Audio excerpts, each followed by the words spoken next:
nombre es Paola Cruz, soy coordinadora del Instituto AMDA de Capacitación y Adiestramiento. Sean ustedes bienvenidos al webinar El ABC de la prevención del lavado de dinero para el sector automotriz.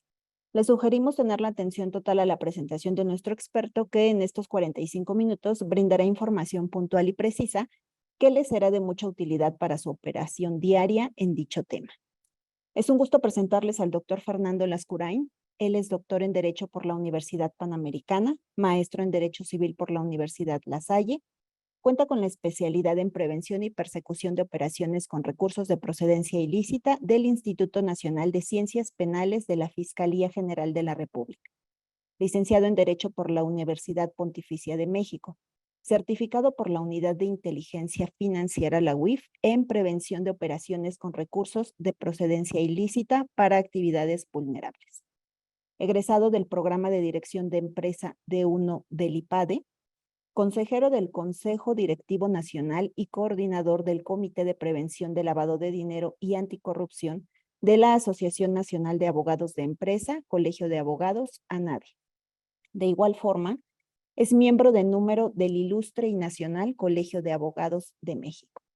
Desde el año 2004 trabaja en la Asociación Mexicana de Distribuidores de Automotores, AMDA, en donde actualmente ocupa el cargo de director general. Profesor titular de la licenciatura, especialidad y maestría en la Facultad de Derecho de la Universidad Panamericana. Autor del libro Prevención de Lavado de Dinero en el Sector Automotriz y coautor de los libros Prevención de Lavado de Dinero, Tópicos Administrativos, Penales y Procedimentales y Ley Antilavado, Casos Prácticos. Elegido como uno de los mejores CEOs en México durante el 2022 por Great Place to Work. Es técnico en urgencias médicas por Iberomed o ISUMA, en donde participa activamente como paramédico voluntario.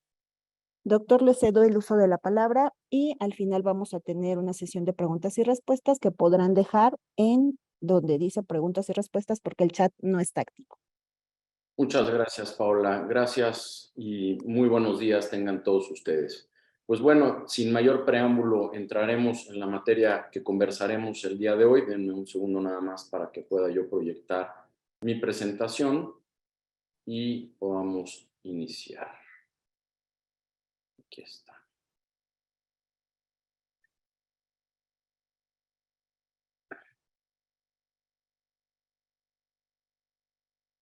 Perfecto. Ahí se ve, ¿verdad? Ok.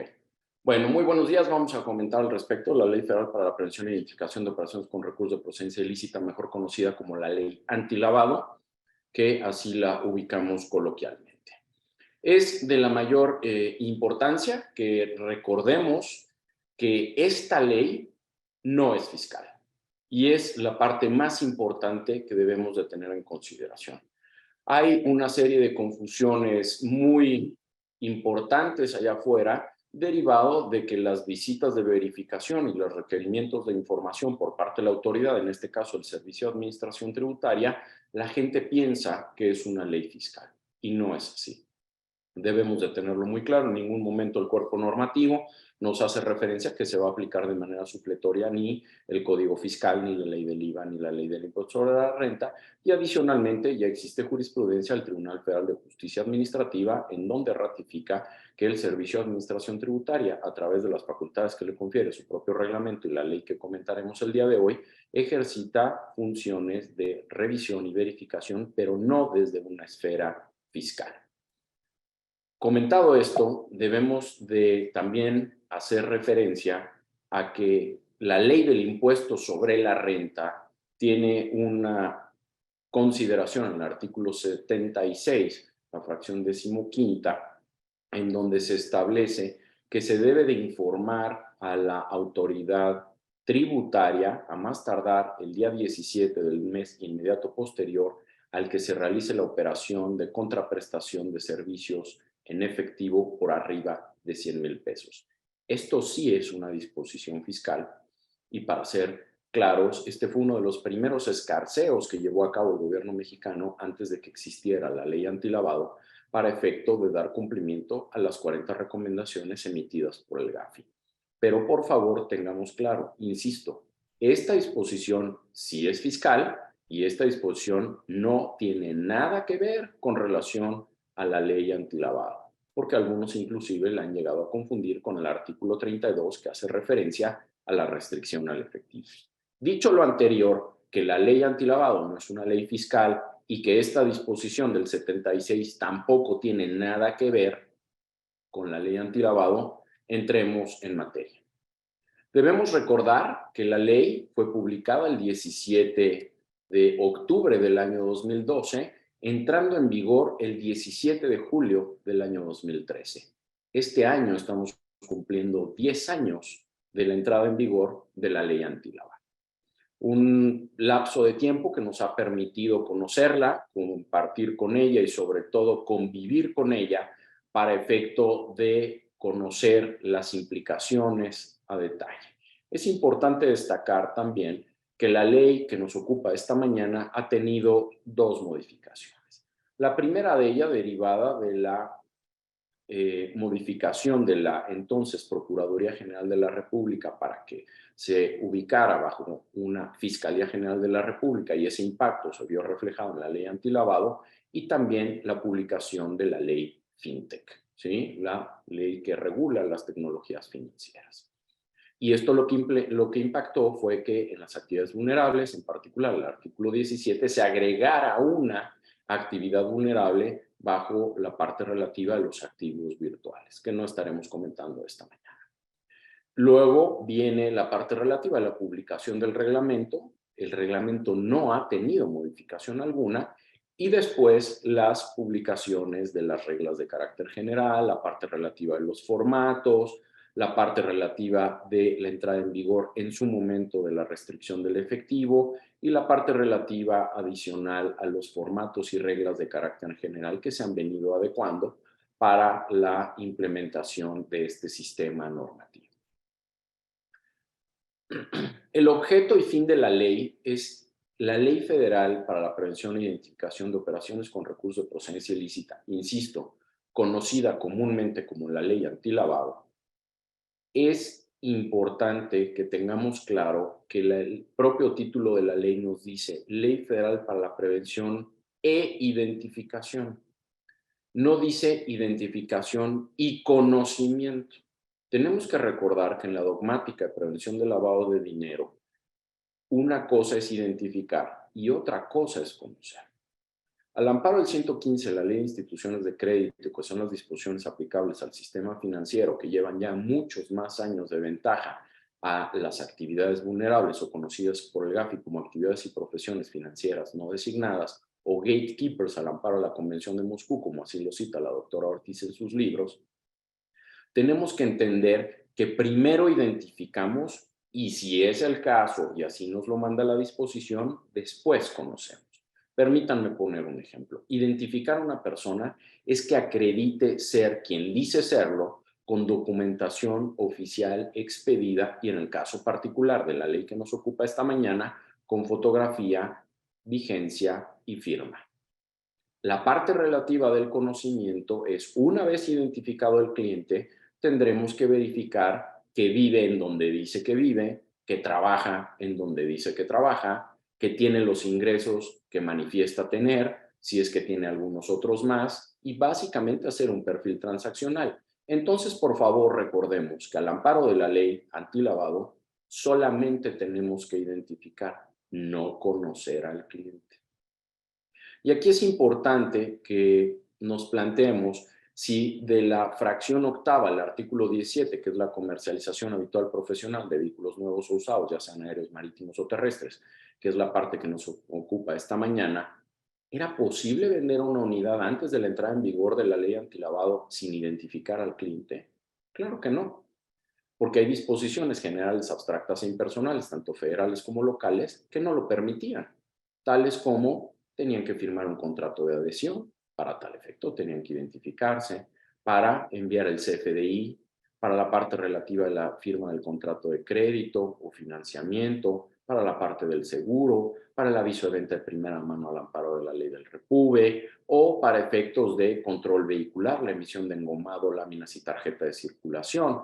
Entonces, por eso sostengo que debemos de tener muy claro que cuando menos la parte relativa de la identificación siempre la hemos hecho.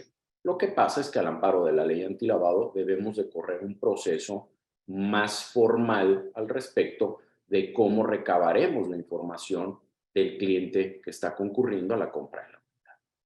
Tiene por objeto proteger al sistema financiero y a la economía nacional. Yo siempre he criticado esto, ya que el sistema financiero, como ya lo refería, tiene sus propias disposiciones a través del 115, la Ley de Instituciones de Crédito, las disposiciones de carácter general, y que si bien es cierto, tiene un capitulado en la ley antilavado para el sistema financiero, pues al final del día lo que nos dice la propia disposición es que se remita a sus propias disposiciones específicas.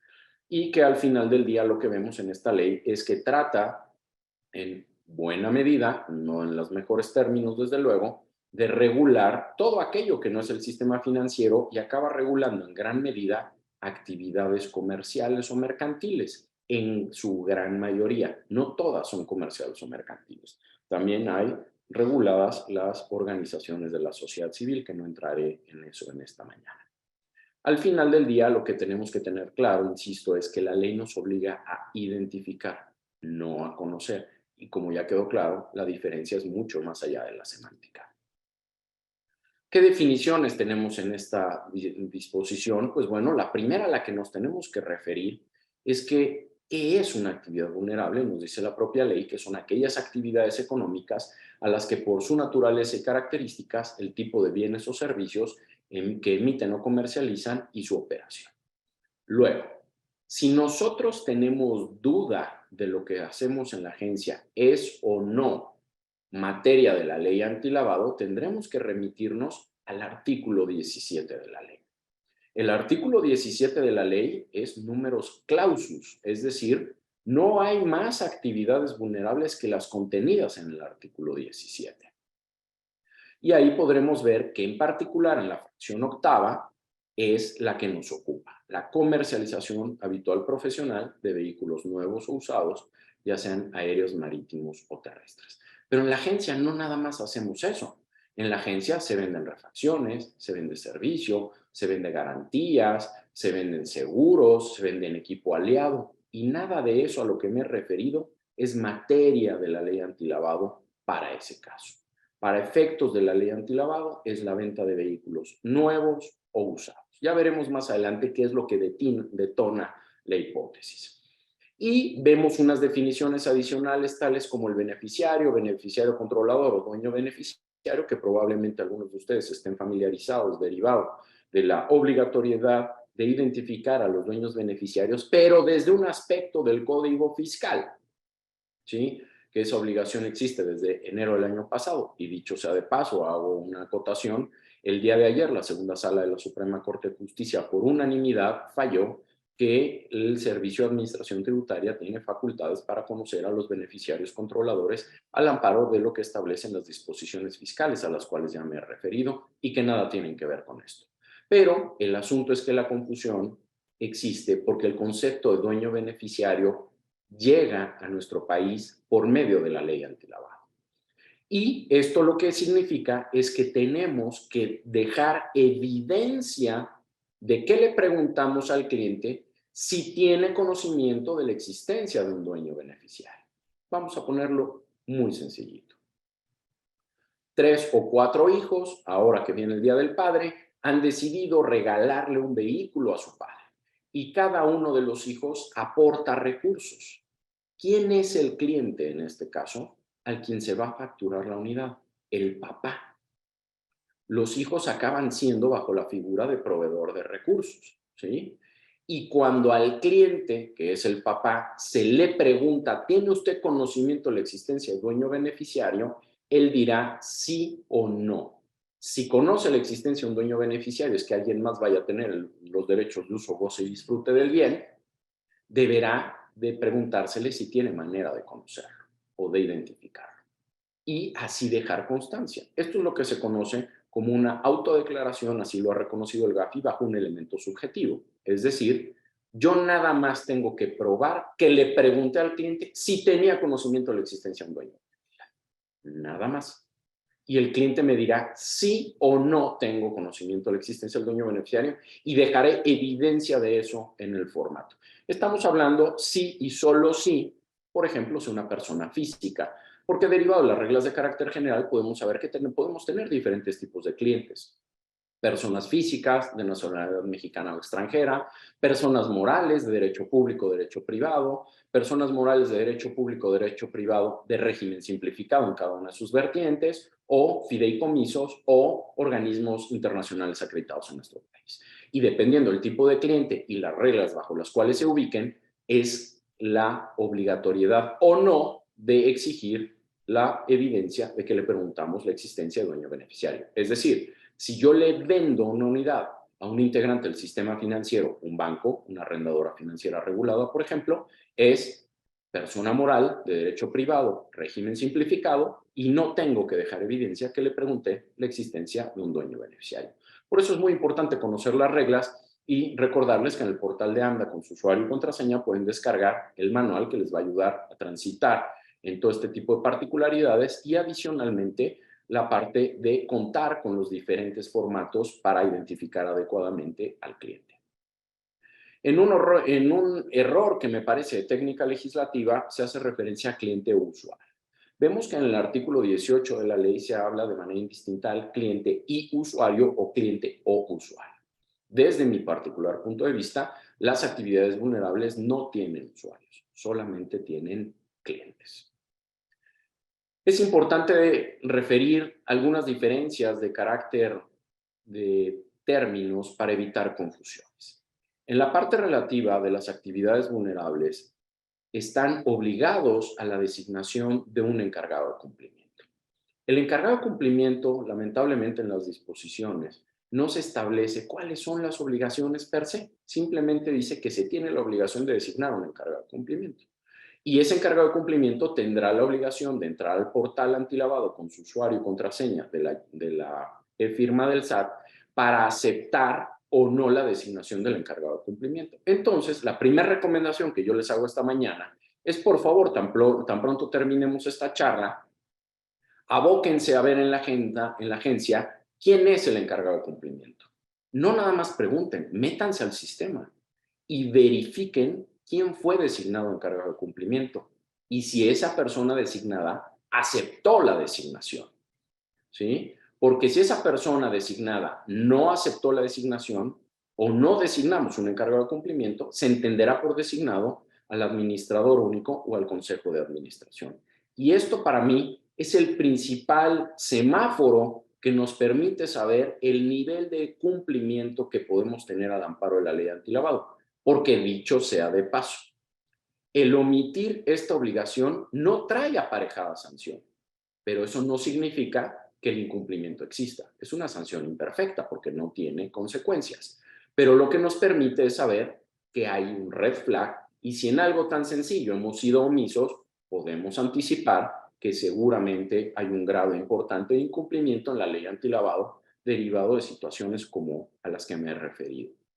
Otro dato importante, los encargados de cumplimiento no están obligados a estar certificados por parte de la Unidad de Inteligencia Financiera. Sin embargo, es una recomendación que hacemos en AMDA para efecto de que se certifique.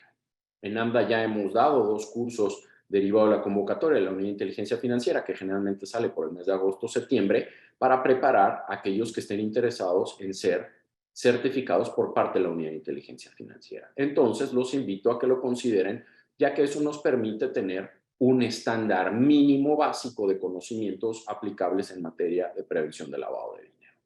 Una confusión muy recurrente es que se autodenominan varios como oficiales de cumplimiento. El oficial de cumplimiento existe, pero en el sistema financiero. Y en particular, aquellos que son supervisados por la Comisión Nacional Bancaria de Valores desde el año 2016, cuentan o debieran de contar con una certificación emitida por esa autoridad. Nada tiene que ver la certificación de la Comisión Nacional Bancaria de Valores con lo aplicable a la ley antilavado.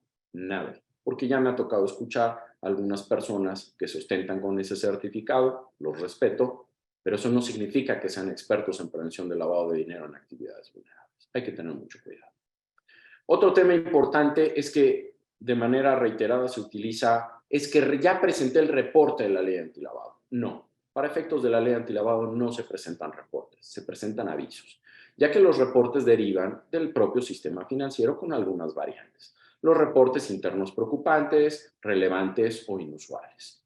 Tienen características particulares, no me refería a ellos por obvio de tiempo. Pero recordemos entonces que las actividades vulnerables, una vez que me he dado de alta, sí o sí, el día 17 de cada mes deberé presentar avisos o informes. Tampoco se llaman declaraciones, por favor. Insisto, ya quedó claro, no tiene nada que ver en materia fiscal esto. En la parte relativa a clientes o usuarios, ya he manifestado que desde mi muy particular punto de vista, no hay usuarios, solamente hay clientes. Y también desde el inicio ya habíamos comentado que no se conoce al cliente, se identifica al cliente. Y también un error reiterado que inclusive la propia autoridad comete de manera frecuente es decir que los destinatarios de la norma son sujetos obligados. Nada más alejado de eso. A eso lo único que evidencia es la ignorancia supina de aquellos que lo argumentan, ya que en el proceso legislativo de la ley que nos ocupa quedó de manifiesto que el propio legislador consideró que ese término era inadecuado y que se les ubicaba como actividades vulnerables a aquellos destinatarios de la norma. Y finalmente llegamos a la fracción que nos ocupa esta mañana, la fracción octava, que hace referencia a la comercialización o distribución habitual profesional de vehículos nuevos o usados, ya sean aéreos, marítimos o terrestres, con un valor igual o superior a 3,210 veces salario mínimo general. Eso dice la ley, pero hay que recordar la modificación constitucional que establece que cuando las disposiciones generales abstractas e impersonales que no estén vinculadas a la relación obrero-patronal se hagan referencia al salario mínimo, se entenderá como unidades de medida y actualización. Que al día de hoy la UMA está en 103.74, estamos hablando de 333,005 pesos con 40 centavos. Entonces, es importante que desmenucemos esta fracción en su primer parte. La comercialización o distribución habitual profesional de vehículos. Todos ustedes, representantes de agencias, agremiados en la AMDA, a lo que se dedican es a vender unidades, a comprarle unidades a la planta o al ensamblador, importador o fabricante y revender esas unidades al cliente final, que en muchos de los casos acaba siendo un consumidor. No voy a entrar en la parte de la discusión del artículo 2 de la Ley Federal de Protección al Consumidor para ver si actualizan o no la hipótesis de ser un consumidor.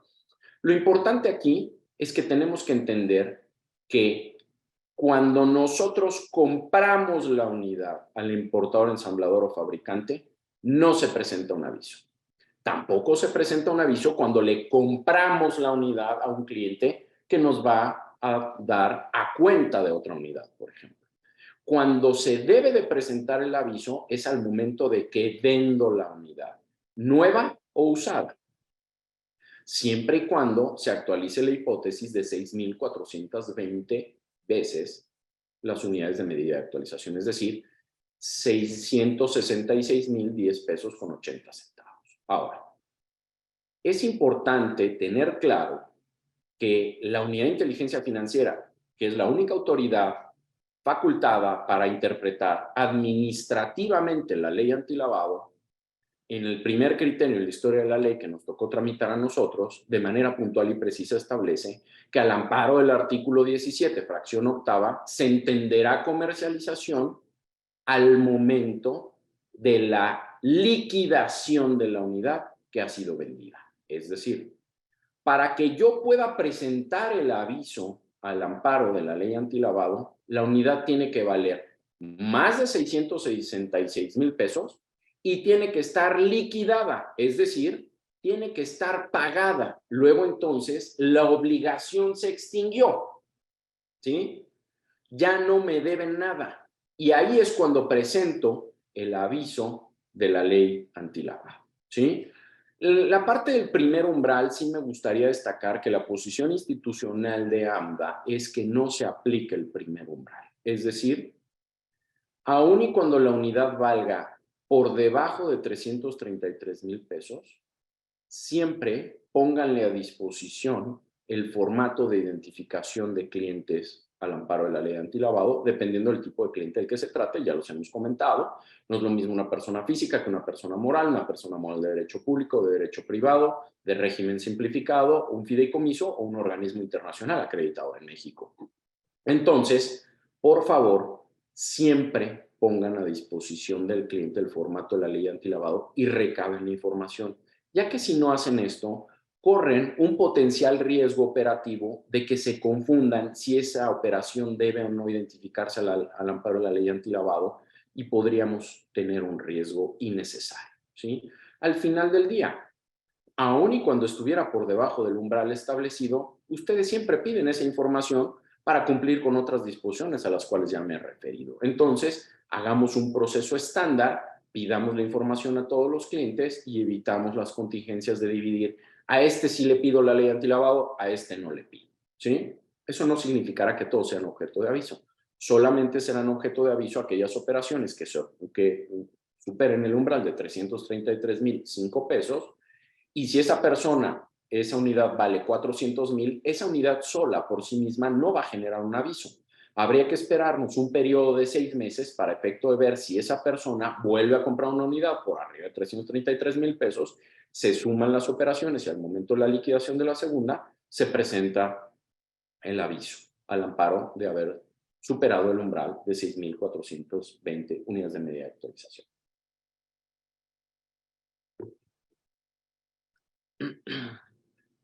Perdón, regreso. Por favor, muy importante. Los intercambios generan aviso, porque el intercambio jurídicamente es una compraventa. Entonces, si yo hago un intercambio entre distribuidores y supera el umbral de 6,420, debo de presentar un aviso. Entonces, por favor, tengámoslo claro. Básicamente, estamos hablando de 3 operaciones: venta de vehículo nuevo, venta de vehículo usado e intercambio. Repito, vamos a tener 3 tipos de operaciones que nos van a generar aviso arriba de 6,420 unidades de medida de actualización: venta de vehículo nuevo, venta de vehículo usado e intercambio. Una de las obligaciones que también deben de tener es la parte relativa de contar con un manual de políticas de prevención e identificación de operaciones con recursos de procedencia ilícita. Para tal efecto, en AMDA hemos desarrollado el manual, que actualmente vamos en la versión 3.0 del mismo, que pueden descargar en la página de AMDA, www.amda.mx, en donde la parte dice acceso a factura CFDI con su usuario y contraseña, y si no lo tienen pueden solicitarlo a través del chat que ahí tenemos, para efecto de que puedan descargar el manual. No nada más el manual, también puedan tener acceso a las listas negras que comentaré más adelante, la parte de los formatos e información que les será de utilidad para cumplir con la ley. Estoy cierto que después de la charla de esta mañana, si alguno de ustedes siguiera teniendo alguna duda y descarga el manual exclusivo para asociados de AMDA, que se descarga, insisto, el portal en donde ya he hecho referencia y que aparecerá debidamente identificado, ahí pueden leer a detalle todos y cada uno de los temas a los cuales me he referido de manera breve esta mañana. ¿Qué obligaciones adicionales tiene el encargado o qué obligaciones adicionales tenemos como actividad vulnerable?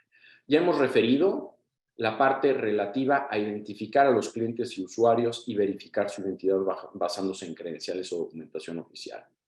Un error recurrente es pensar de manera inadecuada que existe un catálogo de credenciales o identificaciones, INE, pasaporte, vigencia. No, no es cierto. No existe para efectos de la ley anterior. Lo que nos dice es que debe de existir una identificación emitida por autoridad facultada para tal efecto en ejercicios de atribuciones y facultades con fotografía, firma y vigencia. Eso es una identificación oficial, ¿sí? Y seamos cuidadosos en recabar copia por el anverso y por el reverso. Me van a decir, oiga doctor, pero si el cliente me manda su INE o su pasaporte por WhatsApp, no importa, está perfecto. Pero en el momento en el cual vaya a recibir su vehículo o se lo vayan a entregar, pídanles que les exhiba el original para que realicen un cotejo. Los cotejos, y así se establece, se realizan contra originales o copias certificadas. Y entonces el que nos mandaron vía WhatsApp hará las veces de la copia, lo imprimiremos, por favor, tengamos suficiente cuidado en tomar la precaución de que sea perfectamente legible por anverso y reverso, y que coincida con el original que estamos viendo en ese momento, dejamos evidencia de que lo cotejamos e incluimos la copia en el expediente. Es importante también mencionar que en el propio formato de la ley antilavado, independientemente del tipo de cliente del que se trate, tenemos que identificar su actividad u ocupación. Ocupación si el cliente es persona física, pero no versa sobre el catálogo de ocupaciones que derivan del cumplimiento fiscal. Es decir, no me importa su alta en Hacienda. ni para la persona física ni para la persona moral. Los catálogos del SAT para efectos fiscales no coinciden con los catálogos del SAT para efectos de PLD. Entonces, en su manual van a ver la parte relativa de las diferentes ocupaciones y actividades que están establecidas en el catálogo y que el cliente con ese catálogo se identifique y manifieste: yo soy comerciante de este tipo de producto. Porque si el cliente nada más nos dice soy comerciante, hay más de 25 tipos de comerciantes en el catálogo y nos vamos a meter en un problema. Ya habíamos referido solicitar al cliente o usuario información acerca de si tiene conocimiento de la existencia del dueño beneficiario. Es un elemento subjetivo en donde tenemos que dejar evidencia que le pregunté, ¿sí? Para efecto de si tenía conocimiento de la existencia del dueño beneficiario. También estamos obligados a proteger, custodiar, resguardar la parte relativa de la información por un periodo mínimo de 5 años. Es el mismo periodo que en materia fiscal, pero no olviden una cosa: ustedes son comerciantes. Y el Código de Comercio establece la obligatoriedad de resguardar todos los documentos, contratos, y cotizaciones y comunicaciones que se tengan con los clientes por un periodo de 10 años. Entonces, ténganlo claro. Obviamente se puede almacenar, guardar mediante herramientas tecnológicas o en formas digitales, cumpliendo lo que establece la norma oficial mexicana 151 de transmisión de datos e integración de los mismos. Brindar las facilidades necesarias para que se lleven a cabo las visitas de verificación. Cuidado, señores, tengan mucho cuidado. Ya tenemos información en los últimos 15 días que se han detonado nuevamente visitas de verificación por parte de la Administración General Jurídica, de la cual depende la Administración Central Jurídica de Actividades Vulnerables, que ya se están llevando a cabo visitas de verificación. Entonces, estén atentos, por favor, y sobre todo, tengamos la certeza de desahogarla en tiempo y en forma, ¿sí? Adicionalmente, presentar los avisos de la Secretaría en los tiempos previstos por la ley. ¿Qué funciones debe tener el encargado de cumplimiento? Que ya recordábamos que después de esta charla tenemos que verificar quién es el encargado de cumplimiento, porque probablemente lo nombramos, probablemente lo aceptó el cargo, pero dejó de trabajar con nosotros hace más de 5 años, ¿no? Entonces, ya refería yo a aceptar la designación del encargado y revisar el portal mínimo cada 15 días. No es una recomendación, es una obligación. Y así lo establecen las reglas. Revisar el portal cada 15 días. De entrada van a entrar al portal una vez al mes para presentar los avisos e informes. Eso no se los va a quitar a nadie. Pero recuerden ustedes que les pueden hacer un requerimiento de información vía el portal. Y si ustedes no entran y lo ven, eso no impacta para efecto que no se den por notificados, ¿no? Conocer el manual de lineamientos, ya nos hemos referido a él y cómo descargarlo, en donde van a poder entrar a detalle a todos y cada uno de los procesos a los cuales hemos hecho referencia aquí. Y también el capacitarse constantemente. Este es un webinar, una charla muy rápida, no podremos entrar a detalle cada uno de los temas por obvios de tiempo, pero en el Instituto AMDA de Capacitación y Adiestramiento está a su disposición una charla detallada de los aspectos generales al respecto de la prevención del lavado de dinero, en donde podemos entrar con mucho mayor profundidad, detalle, para todas y cada una de las diferentes vertientes, ¿no? Supervisar la integración de los expedientes únicos de identificación. Es muy importante este paso. Y tenemos que tener claro lo siguiente: los expedientes o están completos o no están completos. No hay, cuando dicen, es que el expediente está completo, pero, no puede haber pero en el expediente. El expediente tiene que estar completo. Y el expediente se tiene que completar previo a la salida de la unidad.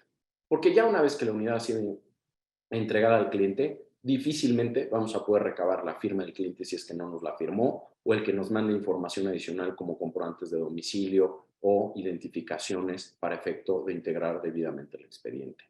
Hagamos un flujo de requerimiento de información y tampoco le pidamos al cliente de manera ociosa información o documentos que no tienen razón de ser, o pidamos documentos que tienen razón de ser 3 o 4 veces. Es muy molesto, es incómodo y se ve muy mal.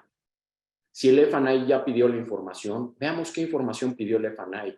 El asesor de ventas, si ya recabó determinada información y ya con eso cumplimos con el expediente, no se lo volvamos a pedir. Porque además recuerden ustedes que estamos hablando de datos personales en posesión de particulares. Y si no tenemos procedimientos para efecto de vigilar el cumplimiento del debido resguardo de la información, podríamos estar enfrentando un robo de información, una vulneración de base de datos y una denuncia ante el INAI que tendríamos que estar atendiendo. Es ocioso, es innecesario y adicionalmente nos impacta en el daño reputacional. Supervisar la integración de los expedientes, consultar las listas negras. Hago una pausa aquí. Por favor, no nos confundamos. Hay las listas negras en materia fiscal, que esas derivan del 69B del Código Fiscal, mejor conocidos para los CEFOS o los CEDOS, cuya sanción, entre otras cosas, es la no deducibilidad del gasto, adicionalmente que puedes correr el riesgo de que te bajen los sellos. Esas listas negras no tienen nada que ver para efecto de la ley antilavado.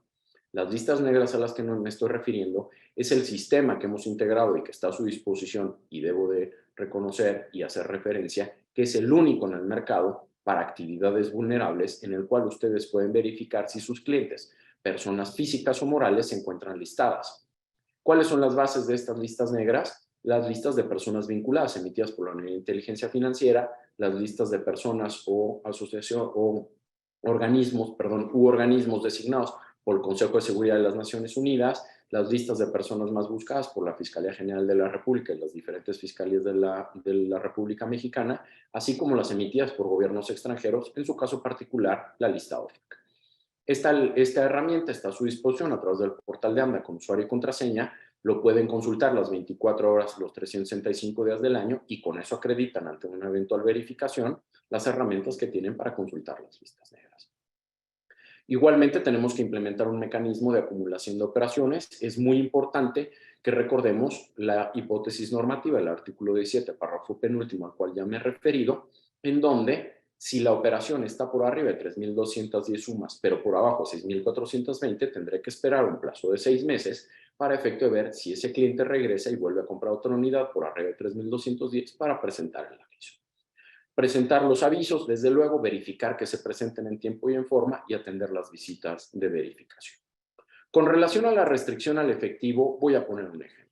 La ley antilavado ha hecho mucho ruido al respecto a la restricción al efectivo. Desde mi muy particular punto de vista, no es tan puntual como lo establece la ley.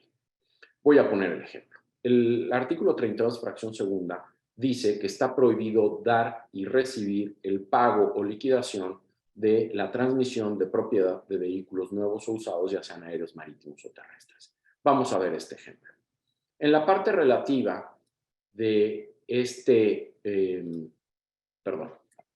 ejemplo, perdónenme, aquí está. El valor de enajenación es de $500,000 de pesos. En el caso A, la unidad tributa ISAN. En el caso B, no tributa ISAN. Puede ser un híbrido, un eléctrico, un usado, un vehículo con mayor de 3,800 kilogramos de peso bruto vehicular o un intercambio.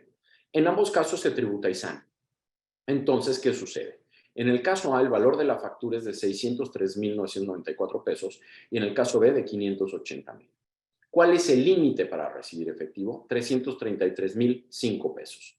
Pero es muy importante, el criterio de la Unidad de Inteligencia Financiera que nos fue ratificado establece que para efecto de la restricción al efectivo se deberá de considerar las tasas impositivas que afectan la operación y sumarlas, es decir, no se consideran los impuestos en el umbral. Entonces, el límite eran 333,000 pesos más el ISAN, más el IVA. En la operación A, yo puedo recibir 436,999.95 pesos. Y en el caso B, 413,005 pesos con 40 centavos. Esto está debidamente ratificado por el criterio de la Unidad de Inteligencia Financiera para efecto de la recepción del efectivo. Una recomendación muy práctica. Siempre que el cliente quiera depositarles en efectivo por debajo de este umbral, lo cual es la recomendación institucional, insisto, hay que ver las tasas impositivas que afectan la operación, siempre pídanle que el depósito lo haga en el banco, no lo reciban ustedes, que el depósito lo haga en el banco. Este es un resumen muy rápido, muy rápido, de los aspectos más importantes que debemos de considerar en esta ley. Identificar al cliente, presentar avisos o, en su caso, acumular las operaciones. Y por último, y no menos importante, restringir al efectivo. Ya quedamos que vamos a identificar a todos los clientes sin importar el umbral de la operación. Si el cliente supera 3,210 veces el importe de la venta, pero es por abajo de 6,420, esa operación es potencialmente sujeto de acumulación en un periodo de 6 meses. Y tener clara la restricción al efectivo. El régimen de prevención del lavado de dinero, ya me he referido a las autoridades y desde un inicio lo dije y fui muy puntual, la autoridad que tiene facultades de requerir información, de revisar y en su caso multar, es el Servicio de Administración Tributaria a través de la dirección, a través de la Administración Central Jurídica, a través de la Administración General Jurídica, de la cual depende la Administración Central Jurídica de Actividades Vulnerables. La Unidad de Inteligencia Financiera no tiene facultades de verificar, solamente tiene facultades de requerir información. Es algo poco común, pero suele suceder y estén atentos por si recibieran algún oficio por parte de la UIF, tendrían que desahogarlo. Pero no se dejen engañar. Ha habido algunos intentos de extorsión en donde algunos funcionarios manifiestan ser pertenecientes a la Unidad de Inteligencia Financiera y que van a realizar una revisión. No tienen facultades. Y la Unidad de Inteligencia Financiera, como ya lo he referido, es la única autoridad facultada para interpretar administrativamente las disposiciones de la ley antilavado.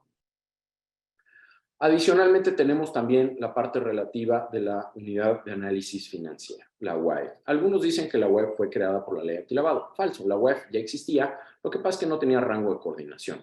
Tenía rango de coordinación, no de unidad.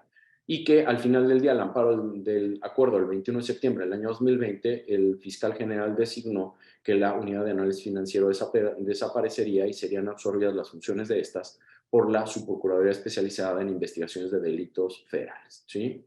Perdón, serían absorbidas las funciones por la Unidad Especializada en Investigación de Delitos Fiscales y Financieros.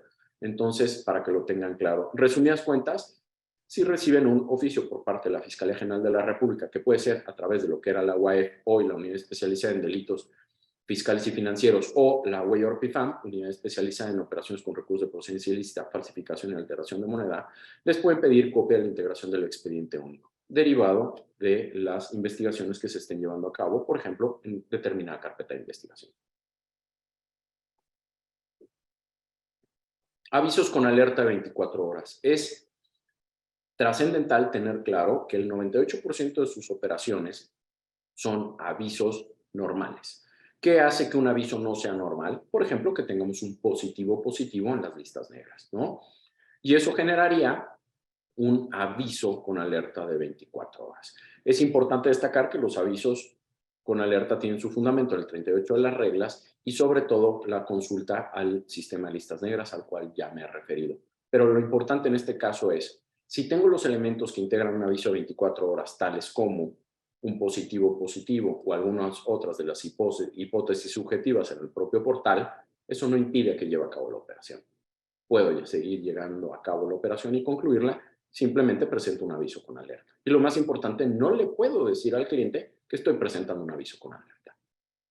En caso de una eventual visita de verificación por parte de la autoridad, ¿qué nos va a revisar? Lo primero que piden es el alta de la distribuidora como actividad vulnerable, con el acuse de recibo al momento en que se dieron de alta, la designación y aceptación del encargado, que ya le hemos citado en varias ocasiones, acuses de presentación de avisos. La información que tenemos de las verificaciones que se han estado llevando a cabo en las últimas 2 semanas, por ejemplo, están pidiendo todas las operaciones del año 2019. Mucha información. Hay que tener cuidado cómo la procesamos y cómo la exhibimos. La revisión del manual de lineamientos debidamente personalizado, lo bajan del portal de AMDA, ya va a venir debidamente personalizado y con eso no deben de tener mayor problema. La autoridad no tiene facultades para revisar el manual, simplemente debe revisar que lo tengan. Mecanismos de identificación de los clientes, que son los formatos de identificación que hemos elaborado en AMDA para nuestros asociados. Mecanismos de restricción al efectivo. En el portal de AMDA tenemos las famosas calculadoras, en donde establecemos una herramienta de ayuda para vehículos ligeros o pesados, se ponga el importe de la misma, las tasas impositivas que la afectan y cómo está actualizado el umbral de recepción del efectivo. Los mecanismos de acumulación para los 6 meses suelen ser muchos de sus DMS los que llevan esto. La parte relativa a las formas de pago de operaciones, por favor, recuerden lo que dije al inicio. No es una revisión fiscal. El documento idóneo para acreditar que la operación se llevó a cabo no es el CFDI, es el contrato de adhesión. Al amparo de la norma oficial mexicana 160, si es comercialización de vehículos nuevos, o 122 de comercialización de vehículos usados. Y esto está debidamente reconocido por el criterio emitido por la Unidad de Inteligencia Financiera. El instrumento monetario bajo el cual se liquidó la operación o los instrumentos monetarios, los mecanismos para verificar las listas negras, les enseñan que son asociados de AMDA, cómo entran al portal y cómo lo utilizan, y los comprobantes de domicilio que deberán de tener una vigencia no mayor a 3 meses. La parte relativa a las multas, para terminar a tiempo y tengamos un breve espacio para preguntas, hay que recordar que esta disposición tiene multas económicas o pecuniarias y privativas de la libertad. Me voy a enfocar básicamente en las multas. Lo único que sí tiene esta ley fiscal son las multas, porque las multas tienen características fiscales y en estricto sentido deberían ir en relación a la capacidad contributiva del infractor. Es importante, y siempre la recomendación institucional es, ante una revisión, si hubo omisiones en el cumplimiento de la ley y los multan, combatan la multa. Siempre hay que combatir la multa. Ya ustedes ponderarán la estrategia jurídica correspondiente. Yo no soy muy afecto al recurso de revisión, porque me parece que oficialmente se convierte en un recurso de confirmación por parte de la autoridad, además no hay principio de definitividad. Nos podemos ir al juicio contencioso administrativo o juicio de nulidad para efecto de combatirlo. ¿Y por qué es importante combatir siempre las multas? Porque si nosotros pagamos la multa, estamos consintiendo el acto y ante una posterior revisión en un periodo menor a 2 años sobre la misma omisión, se actualiza la hipótesis de reincidencia. Y eso lo que genera es que la autoridad, al momento de individualizar la multa, ya no está obligada a irse al mínimo, se pudiera ir a un rango mayor. Básicamente nos pueden multar por abstener de cumplir los requerimientos, si es que me lo hacen a través del portal. La parte de que si no identifique a los clientes, fíjense, 20,000 pesos, incumplimiento de la obligación de presentar los avisos en tiempo. Y la parte relativa, déjenme hacer una pausa en este sentido. No es lo mismo un aviso extemporáneo que un aviso omitido. Un aviso extemporáneo, la multa es de 20,748 pesos. Un aviso extemporáneo, 1,037,000. Voy a poner el ejemplo de manera muy rápida. La unidad se vendió en enero y se liquidó en enero. Yo debo presentar el aviso el 17 de febrero. Si no presento el aviso el 17 de febrero y lo presento antes del 17 de marzo, es un aviso extemporáneo, la multa es de 20,000 pesos. Pero si lo presento después del 17 de marzo, y ojo, el portal siempre me va a dejar pasar los avisos, se convierte en un aviso omitido. Se tendrá por no presentado y de una multa de 20,000 pesos se convierte en una multa de 1,000,000 de pesos. Esta es la parte de las penas privativas de libertad, es decir, delitos. No conozco de la integración de ninguna carpeta de investigación por eso, pero eso no significa que no debamos estar atentos. Y básicamente, por último, les ruego que tomen por favor nota de este correo electrónico, pld@amda.mx, en donde estamos a su disposición para efecto de atender dudas relacionadas con esta materia. Lo único que les pedimos es que el correo que nos envíen, por favor, lo envíen de un correo institucional y con todo gusto estaremos atentos para responder las preguntas planteadas por ese. Muchas gracias y dejo el espacio abierto a las preguntas. Gracias, doctor. Como bien lo comentó, vamos a leer un par de preguntas y para ahondar más en el tema, les dejamos en el chat nuestras redes sociales para que estén enterados de nuestros próximos cursos y también ahí nos pueden contactar en caso de que quieran algún curso cerrado. Y le leo. Vendo a una arrendadora o financiera y esta las financia a clientes y por aviso de privacidad no envía la información del dueño beneficiario. Para cumplir, anotamos que no lo conocemos, ¿es correcto? Gracias. A ver, Rubén, aquí tienes una gran confusión. Si tú le vendes una arrendadora o financiera, es régimen simplificado.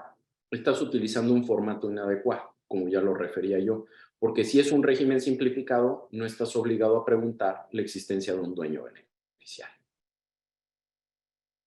Guillermo Hernández. Buenos días, doctor Fernando, de Ciudad Victoria. Cuando el cliente es una persona moral, ¿debe necesariamente existir un beneficiario controlador? Depende el tipo de persona moral, ya hacía yo la referencia. No es lo mismo una persona moral. Ojo, esto es para efectos de la ley antilavado, por favor. No es lo mismo una persona moral de derecho privado que de derecho público. De derecho privado, una asociación civil como AMDA, por ejemplo. Una persona moral de derecho privado de régimen simplificado, un banco. Entonces, en el caso de AMDA, podría haber un dueño beneficiario, sí habría que preguntarlo, pero eso no significa que exista. Y por eso siempre digo que es un elemento subjetivo, porque el cliente me va a decir sí o no, y yo no tengo manera de validar si está o no faltando a la verdad. Entonces, no es forzoso que exista un dueño beneficiario. Lo que sí va a ser forzoso, dependiendo del tipo de cliente, es dejar evidencia que le pregunte. Gracias. Carlos Nava. Para el umbral, ¿debo contemplar impuestos y accesorios o no? ya que anteriormente se decía que no, pero hubo una circular que hacía mención a un criterio de un tribunal que sí los contemplaba. Gracias, Carlos. Una pregunta muy interesante. A ver, quiero ser muy puntual y preciso. La ley correlacionada con el reglamento dice de manera clara y precisa que no se deben de contemplar contribuciones y accesorios. Así, lo reitero. No incluyen contribuciones y accesorios, es decir, es el umbral más contribuciones y accesorios. La resolución a la cual tú te refieres del Tribunal Federal de Justicia Administrativa, uno, no está firme y dos, no modifica lo establecido por el criterio emitido por la Unidad de Inteligencia Financiera que está debidamente identificado para los asociados de AMDA. Entonces, por favor, esta resolución del Tribunal Federal de Justicia Administrativa que tú haces referencia no surte efectos erga omnes, es decir, contra terceros, es simplemente contra la parte que lo promovió y al final del día no revoca lo que establece el oficio que reconoce la interpretación de AMDA. Entonces, la interpretación es muy puntual. No se consideran contribuciones y accesorios. No hay más. También. Gracias. Cecilia Montelongo, en una empresa el representante legal está obligado a presentarnos su constancia de situación fiscal, ya que algunas empresas o arrendadoras no la quieren presentar. No, Cecilia, no es una obligación contenida en la ley antilavado. Están confundiendo requerimientos de índole fiscal. Lo que tiene que acreditarme el representante legal de la persona moral es que tiene esa calidad. ¿Y cómo lo va a hacer? O con la constitutiva, o con el poder, o el mandato correspondiente. No me interesa, para efectos de la ley, y recuerden que no tiene que ver nada fiscal, cómo está tributando, ¿sí? Entonces es importante tener eso claro. Gracias. Claudia Soto. Doctor Lascurain, buen día. ¿Se puede considerar como comprobante de domicilio para la integración del expediente único la constancia de situación fiscal del cliente? Sí, sin problemas, nada más que veamos que no puede haber sido emitida hace más de 3 meses, ¿no? Y la constancia te da la fecha. Blanca Rodríguez, si una persona compró en enero un vehículo y se liquidó con el límite de efectivo permitido, ahora quiere comprar otro vehículo, ¿este limitante de efectivo es por acto u operación o es por RFC? ¿Puedo, No, ¿Puedo perdón, sí, recibirle nuevamente en la compra de otro vehículo? sí, claro, se lo puede recibir. Las limitantes al efectivo son por operaciones, no por clientes. Carolina Hernández, buen día. El límite de efectivo es por operación, no es por acumulación. Y si es por acumulación, ¿puedo recibir 600 en Bueno, efectivo o solo un depósito? ya lo habíamos comentado, el límite en efectivo es por operación, ¿no? La acumulación no tiene nada que ver. La única hipótesis que se establece por acumulación, la verdad es que es muy rara. Dice el 42 fracción segunda del reglamento, que es cuando una misma persona liquide una o varias operaciones en el mismo momento, dice el reglamento. Y ahí nos hace referencia a circunstancias de tiempo, modo y lugar. La verdad es que veo muy poco probable que se actualice esa hipótesis, ¿sí? Ujú. Ok, Víctor González menciona, cuando la ocupación del cliente no aparece en la lista de las plantillas, al seleccionar la ocupación no aplica, ¿se está omitiendo la información? Híjole, es difícil que no tenga ningún perfil porque hasta donde yo recuerdo existen prácticamente todos, me refiero estudiante, jubilado, ama de casa, ¿no? O a menos de que el cliente te quiera decir algo súper particular, no sé, youtuber, ¿no? O bloguero, pues no, esos no existen, habría que ver lo más parecido, ¿sí? Pero hay que recordar que para tal efecto siempre tenemos que requisitar los campos obligatorios. Hablando del tema de acumulación, ¿se consideran 6 meses considerando el mismo ejercicio fiscal? No tiene nada que ver el ejercicio fiscal, absolutamente nada que ver el ejercicio fiscal. Puede pasar de uno al otro. Acuérdense que esto no tiene nada que ver en materia fiscal. Y respecto a la recomendación de recepción de efectivo, en donde sugieren solicitar al cliente el depósito directamente mediante depósito en institución bancaria, ¿cuál sería el riesgo de recibirlo en la agencia contra la recepción mediante la institución bancaria? Muy buena pregunta. Es que, uno, si ustedes reciben el dinero en efectivo en la agencia y por alguna situación se supera el umbral, no tendrían manera de defenderse al amparo de lo que establece la jurisprudencia, en donde reconoció que los depósitos en efectivo actualizan la hipótesis de depósito irregular de dinero en instituciones financieras y que no aplicaría la restricción. Entonces, lo que yo estoy recomendando depositar en el banco es una medida de anticiparse a una posible sanción, porque si le recibiste arriba de 3,210 unidades de medida de actualización más las contribuciones y accesorios, y en la visita de verificación se queda evidenciado que fue por arriba del umbral al cual ya me he referido, más contribuciones y accesorios, te van a poder multar. Y si tú lo recibes en el banco, aun y cuando te multen, puedes resolver el asunto de una manera muy favorable, desde luego acompañado de un abogado, y tendrías que ir a un juicio de nulidad. Ojo, te va a costar porque vas a tener que garantizar el interés fiscal derivado de la imposición de la multa, pero sí quiero ser muy claro, por más malo que sea tu abogado, siempre y cuando sea abogado, no veo cómo lo pueda perder. La siguiente, María Guido dice, habían dicho que estaba deshabilitada la calculadora de AMDA. Ahorita nos comentan que ya podemos tener nuevamente el criterio de recibir en efectivo los impuestos. ¿Hay algún documento que soporte este dato? A ver, nunca han estado deshabilitadas las calculadoras de AMDA, siempre han estado funcionando. Y el criterio para recibir en efectivo de 3,210 más contribuciones y accesorios está en tu manual. Ahí en el manual de identificación de políticas de clientes y usuarios emitido por AMDA, ahí vienen los criterios emitidos por la Unidad de Inteligencia Financiera, y si no, están en la página. Ricardo Ortega. En el caso de identificación de una persona moral que compra un vehículo, al identificar al representante legal, que es quien firma el formato, ¿es suficiente con el poder que tiene ese actos de administración o forzosamente debe tener actos de dominio? No, con el de administración es más que suficiente. Nada más hay que tener mucho cuidado con los poderes, sobre todo con los poderes emitidos en las entidades del interior de la República. Hay que leerlos bien porque luego algunas disposiciones locales establecen limitantes a los poderes con base en temporalidad, ¿sí?